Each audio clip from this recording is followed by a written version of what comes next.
Sono stati arrestati dalla polizia, in collaborazione con i carabinieri, Arcangelo Furfaro, 43 anni, e Pasquale Alampi, 32, feriti stamani in una sparatoria a Gioia Tauro. I due, dopo aver trascorso insieme la serata, intorno alle 2:30 di questa notte, sono giunti davanti alla casa di Furfaro. Qui hanno avuto un'accesa discussione degenerata quando Furfaro, secondo il racconto di Alampi, ha recuperato una pistola che teneva nascosta nei pressi dell'ingresso di casa ed ha sparato un colpo ferendo l'amico alla gamba sinistra. I due feriti sono ricoverati all'ospedale di Polistena, per entrambi l'accusa è di tentato omicidio.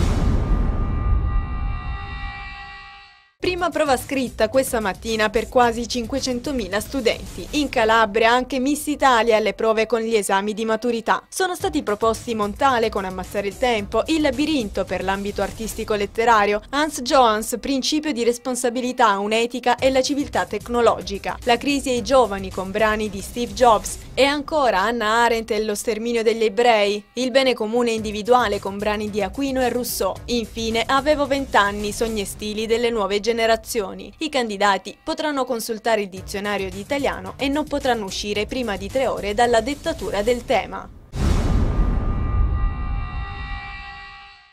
Torna la rassegna Trame alla Lamezia Terme. La seconda edizione del Festival dei libri sulle mafie, primo del genere in Italia, è stata presentata dal sindaco Gianni Speranza. Per 5 giorni alla Lamezia diversi intellettuali, come già lo scorso anno, presenteranno i loro libri dal pomeriggio fino alla notte in luoghi storici della città, che si alternano a workshop, spettacoli e tanti altri appuntamenti. L'evento di Lamezia Terme dal 20 al 24 giugno, è stato detto, è prima di tutto un'occasione per un pubblico e una terra spesso dimenticata dai grandi appuntamenti culturali, un'occasione per dire che non dimentichiamo, che siamo accanto a chi la battaglia contro i mafiosi la porta avanti ogni giorno.